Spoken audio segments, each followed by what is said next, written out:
Hello friends, अस्सलाम वालेकुम। आप देख रहे हैं यूनिक टेक और मैं हूं आपका इंस्ट्रक्टर नजीबुल्लाह। वेलकम करता हूं आप सबको आज मैं एक्सेल कोर्स की एक और नई क्लास में।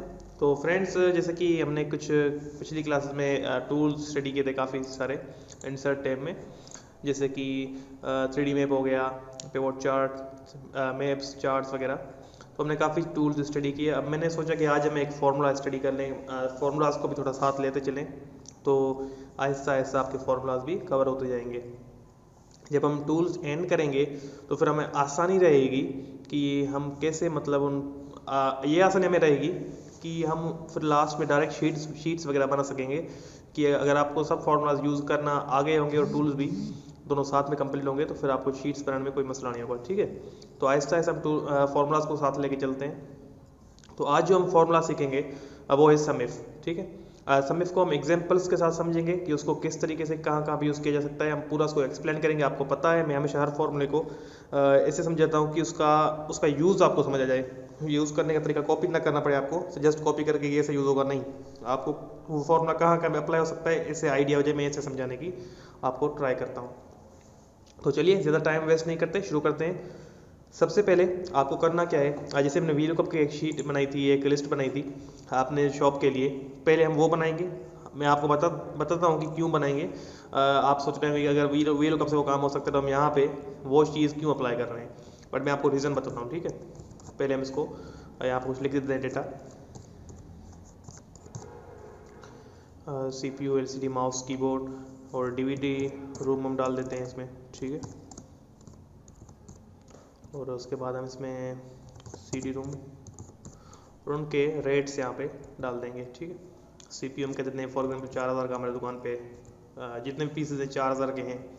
LCDs हमारे पास जो हैं तो वो 3500 की हैं। ठीक है, माउस हम 300 का सेल करते हैं और कीबोर्ड 400 या 500 लिख देते हैं। ठीक है, और DVD रूम हम 900 लिख देते हैं, CD रूम 700।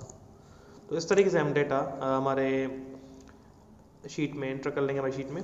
तो ठीक है, तो अब हमें करना क्या है, यहाँ पर आपको फॉर्मूला लगाना है अपने दूसरे सेल में। यहाँ पर एक सेल ब्लैंक छोड़ना है आपको। ठीक है, जैसे कि हम वीलुकअप में वैल्यू सिलेक्ट करते थे वो समझ के आपको ये सेल ब्लैंक छोड़ना है। ठीक है, बराबर सम इफ। सम अलग चीज़ है, मैंने आपको समझाया था जो सम फॉर्मूला प्लस करने के लिए वो अलग चीज़ है, सम इफ अलग चीज़ है। आपको ये पहली बात की ये आपको क्लियर करना है कि सम इफ अलग चीज़ है। ठीक है, टैब को दबाएंगे। अब जो रेंज है हमारी वो ये रेंज हम सिलेक्ट कर लेंगे, कामा। अब क्या है, क्राइटेरिया।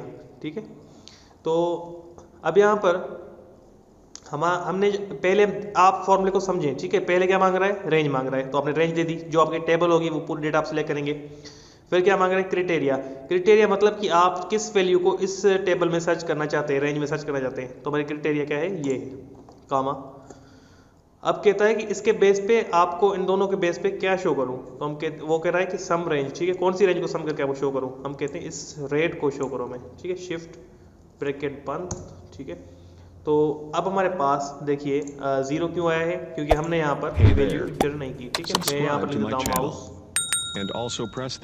देखिए उसने हमें शो कर दिया। ठीक है, तो इस तरीके से हम एक डेटा एंटर कर सकते हैं। ठीक है, अब एग्जांपल के लिए ये तो हो गया वीलुकअप वाला ही काम हो गया। ठीक है, वीलुकअप में हम वैसे कर सकते थे वगैरह, थोड़ा सा डिफरेंट है उससे लुक कर देखने में, तो लुकअप से डिफरेंट है वीलुकअप से, पर फिर भी काम इनका सेम होता है। अब आपको इसको दूसरी कंडीशन में कैसे यूज़ कर सकते हो फ्रेंड्स, तो अब हम दूसरा एग्जांपल समझते हैं कि हम समय को दूसरे तरीके से कैसे यूज़ कर सकते हैं। अब मिसाल के मैंने यहाँ पे जनवरी लिखा। ठीक है, अब मैं कहता हूँ कि मेरे इंस्टीट्यूट पे कुछ स्टूडेंट्स आते हैं, जैसे कि अब्दुल सलाम लिख लेता हूँ मैं। ठीक है, अरफान अली। ठीक है, अरफान लिख लेता हूँ मैं, और यहाँ अरफान अली पूरा लिख लेता हूँ, और अब्दुल रशीद। ठीक है, उसके बाद अब मैं क्या किया, मैंने इन तीनों के नाम लिखे। अब मैं क्या करूँगा, यहाँ पर लिखूँगा दूसरा महीना। ठीक है, अच्छा मैं इनको मर्ज नहीं करता, क्योंकि मर्ज करूँगा तो फिर फॉर्मूला इशू करेगा। ठीक है, अब आप याद रखना, ये फॉर्मूला जब भी आप लगाते हैं, अगर मर्ज करते हैं फॉर्मूला को तो आप फॉर्मूला इशू करेगा हमेशा। ठीक है, अब मैं यहाँ पर लिख देता हूँ फेब। मैंने एग्जाम्पल के लिए फेब और जेन का रिकॉर्ड एंटर कर दिया इधर। ठीक है, अब मैं यहाँ पर तीनों नाम वापस डाल दूंगा। अब यहाँ पर पेस्ट कर दिया मैंने। इसकी मैं फ़ीस लिख देता हूँ सामने। अब्दुल सलाम ने 2000 फ़ीस दी येन में, इसने 2000 दी। अब्दुल रशीद ने 2000 दी, ठीक है। फरवरी में अब्दुल सलाम ने 2000 दी, ठीक है। इरफान ने नहीं दी, 0, ठीक है। 2000 रशीद ने दी। मिसाल के तौर पे मैंने ऐसे अब फीस का रिकॉर्ड लिख लिया। ऐसे अगर आप साल का लिखना चाहें तो साल का भी लिख सकते हैं। अब मैं यहाँ पर एक डेटा एंटर करूँगा, इसको मैं मर्ज कर दूँगा, ठीक है। यहाँ पर मैं कहता हूँ कि मुझे एक ऐसा टोटल बनाना है जिससे मुझे शो हो कि मतलब टोटल मतलब फीस इन्होंने कितनी दी है, ठीक है। टोटल फीस मतलब कि साल में इन्होंने अभी तक कितनी फीस दी है वो हमें देखना है, सब महीनों का रिकॉर्ड मिला के।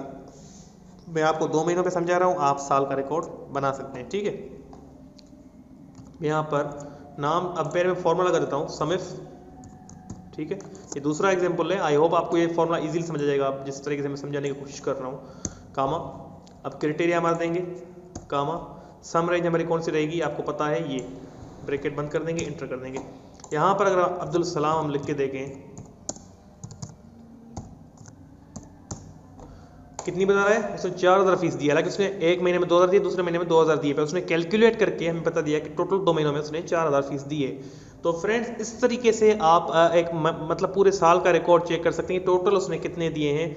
आप एक फीस रिकॉर्ड में मेंटेन कर सकते हैं, या कोई और भी जगहों पे आप जैसे कि आप एक, मैं दूसरा एग्जांपल आपको बता देता हूँ जस्ट, कि आपकी एक शॉप है, ठीक है। वहाँ पे किसी ने आपसे उधार लिया हुआ है, ठीक है, तो आप उसका लिखते हैं उधार। तो इस महीने में उसने इतना उधार लिया, आप वो लिख के दूसरे महीने का लिख के अगर आपको टोटल निकालना हो तो इस तरीके से भी आप उसका टोटल निकाल सकते हो कि टोटल कितना होगा, ठीक है। तो इस तरीके से भी आप इनको सम कर सकते हो कि जब जिसका मैं नाम लिखूँ उसका मुझे टोटल शो हो जाए। आप कहेंगे हम सम यूज़ कर सकते हैं, तो सम आप एक के लिए यूज़ करोगे, ठीक है। अब सब में आप लगाओ, उसके बाद फिर वो एक सेल सेलेक्ट करो, फिर दूसरा सेल सेलेक्ट करो, बहुत इशू होगा, ठीक है। इसमें आप जिसका नाम लिखोगे उसका टोटल आपको ये बता देगा अगर उसने फीस दी होगी तो, ठीक है। तो आई होप आपको समझ आ गया होगा कि ये समिफ को हमें कैसे यूज़ करना है। मैंने 2 एग्जांपल्स से आपको पूरी तरीके से एक्सप्लेन करने की ट्राई की है।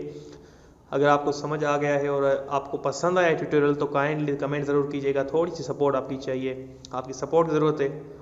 तो काफ़ी रिस्पॉन्स कम आ रहा है, पर फिर भी मैं ट्राई कर रहा हूँ, जितने लोग 2-3 जितने भी लोग मुझे देख रहे हैं तो मैं उनके लिए ट्राई कर रहा हूँ कि वो एटलीस्ट कुछ सीख जाएं। तो इंशाल्लाह मिलते हैं कल एक और नई क्लास के साथ। तब तक के लिए मुझे दीजिए इजाज़त। अल्लाह हाफिज़। देखते रहिए यूनिक टेक।